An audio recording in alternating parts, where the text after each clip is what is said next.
Just as unmanned aerial vehicles have reduced combat dangers, the U.S. Navy intends to introduce unmanned surface vehicles with similar capabilities to naval warfare. The U.S. Navy recently launched a missile from its first USV, Ranger, demonstrating new combat capabilities at sea and bringing it one step closer to real-world employment. In its continuity, the SM-6 missile is launched by the U.S. Ghost Ship Fleet USV Ranger. That's the topic of today's video. If you want to know more about the USV Ranger and their plan regarding the SM-6 missile, don't skip the video. Stay with us till the end. The United States Department of Defense has recently given us our first look at what will most likely be a familiar sight in the future. Smaller ships, some of which will be unmanned or barely staffed, with modular launchers capable of launching the most modern standoff weapons in the inventory. In this scenario, the launcher was used to fire an SM-6 missile, which is gradually becoming one of the Pentagon's most significant and versatile weapons. The unmanned surface vessel Ranger is testing a containerized 4-pack SM-6 launcher, according to the Department of Defense. The Ranger is purely a next-generation vessel that is part of a secret program. The Ghost Fleet Overlord program aims to define unmanned warship capabilities and operational ideas. The USV Ranger is one of 2 unmanned ships that contribute to the U.S. Navy's Ghost Fleet Testing Program, which is managed in partnership with the Strategic Capabilities Office. The other is USV Nomad. Together they are the Ghost Fleet Overlord. It comes as a surprise, given that plans for such launches were not made public before the launch, even if it is the latest in a series of milestones achieved by the program thus far. Previous accomplishments include autonomous travel from the Gulf Coast to the coast of California, as well as autonomous participation in a major Navy drill. Ghost Fleet Overlord is presently in its second phase, which began in September 2019 and focuses on the integration of government-supplied command and control systems and payloads, as well as more complicated and difficult naval operations experiments. Phase 2 is being carried out with the same vessels and industry teams who participated in Phase 1 and will complete in early 2022, at which point both Ghost Fleet Overlord vessels will be transferred to the Navy for additional testing. The SM-6 is a 2-stage missile developed by Raytheon that is being used by the U.S. Navy for anti-air and anti-surface warfare, as well as a ballistic missile defense system. The SM-6 also possesses a second strike capability, allowing it to kill fixed targets on land and moving targets at sea, such as ships, with pinpoint accuracy over vast distances. The missile can be used in several modes, including inertial guidance to target with terminal acquisition, utilizing an active radar seeker, semi-active radar homing all the way, and an over-the-horizon shot with cooperative engagement capability. As an addition to the Standard Missile 3, the missile is also capable of terminal ballistic missile defense.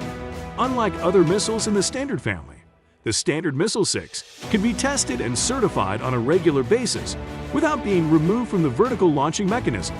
Its high-speed, quasi-ballistic missile strike mode makes it difficult to defend against. The kind is also being researched as a potential component of future hypersonic weapons defensive architecture. Raytheon claims that the missile can be launched from 60 surface ships and that more than 500 of them have been delivered to the U.S. Navy. The mass of the missile is 3,300 pounds and the length is 21.5 feet. Warhead is 140 pounds of blast fragmentation. Its maximum speed is 2,664.2 miles per hour. According to a military research tank, the U.S. Navy devotes significant resources to anti-submarine warfare. An efficient method would be to deploy USV to perform these activities, which they could execute continually without weariness, with excellent accuracy, and at a fraction of the cost. This provides the weapon with a networking capability, which allows for exceptional distribution. In essence, these ships could spread out over great distances and launch on targets remotely using cues from off-platform sensors positioned located throughout the battle region, which connects major surface combatants, fighter aircraft, airborne sensor aircraft, space satellites, and so much more. Such networked weapons ideas, which do not rely on targeting from their launch platform, will enable the Pentagon's future kill web, which would span thousands, not hundreds of miles. Following the cancellation of the Standard Missile to Extended Range Block IVA, Raytheon was awarded a contract to build the missile for the U.S. Navy in 2004. Development began in 2005, with testing beginning in 2007. In February 2008, the missile was given the official designation Standard Missile 6. In 2009, the first low-rate production was allowed. Raytheon was awarded a $93 million contract in September 2009 to commence the manufacture of the SM-6. In March 2011, the first low-rate manufacturing missile was delivered. In May 2013, the SM-6 was certified for full-rate manufacturing. The Standard Missile 6 attained initial operating capability on the USS Kidd in November 2013. The USS John Paul Jones fired 4 SM-6 missiles during drills from June 18 to June 20, 2014. The NIFC-CA AS-02A exercise resulted in the then longest surface-to-air combat in Navy history. The precise range of the intercept was not made public. On August 14, 2014, an SM-6 was successfully intercepted over land after being fired at a subsonic, low-altitude cruise missile target. The capacity to detect a slow-moving target among ground clutter was a critical component of the test. Raytheon announced on October 24, 2014, that 2 SM-6 missiles intercepted anti-ship and cruise missile targets during engage on remote scenarios. SM-6 is fired from a guided missile cruiser utilizing targeting information provided by a guided missile destroyer shot down a low-altitude, short-range supersonic GQM-163A and a low-altitude, medium-range subsonic BQM-74E. The missile's over-the-horizon capability can be employed to a greater extent thanks to advanced warning and cueing from other ships, allowing a single ship to protect a considerably bigger region. The SM-6 was transferred from low-rate to full-rate production in May 2015, greatly expanding production numbers and further lowering unit costs. The Navy successfully intercepted a ballistic missile target in the terminal phase, the final few seconds before impact. The Dual One update added a more powerful processor that runs more advanced targeting software to hit a warhead descending from the upper atmosphere at tremendous speed. This improves the fleet's missile defense capabilities by allowing it to intercept ballistic missiles that SM-3 missiles, which target missiles in the mid-course phase, are unable to hit. The Navy formerly employed the SM-2 Block 4 as a terminal missile interceptor, but the SM-6 integrates missile defense with classic cruise missile and aircraft interdiction in a single package.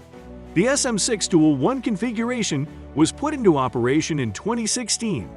The SM-6 demonstrated maximum down range and maximum cross-range intercepts in over-the-horizon engage on remote missions supported by CEC in January 2016, beating the previous maximum engagement record set in June 2014. In the test, 5 targets were shot down, demonstrating the missile's capacity to undertake multiple target scenarios. The SM-6 also sank the decommissioned USS Reuben James in a demonstration on January 18, 2016, demonstrating its anti-ship capabilities. Raytheon reported on September 30, 2016, that the SM-6 had once again recorded the longest surface-to-air intercept in naval history, beating its previous long-range intercept record set in January 2016. The unit cost to produce an SM-6 missile is $4.87 million. The total cost of 500 missiles delivered to the U.S. Navy is $2,435 million. The bottom line is that as the Navy grapples with the huge operational, tactical, and strategic challenges that the Pacific Theater, in particular, poses, shifting to a widely distributed and platform-diversified fighting strategy will not only be favorable but also necessary. This new launcher, as well as the increased leveraging of the SM-6, as well as the distribution of these capabilities throughout what will be genuinely huge battlefields of the future, are critical components in preparing for this new reality in modern warfare. Well, that's it for today. Hope you guys enjoyed the video as much as we enjoyed making it. It will encourage us to make more such videos if you like, comment, and share our video. And a subscription to our channel is a must. We'll see you in the next video very soon.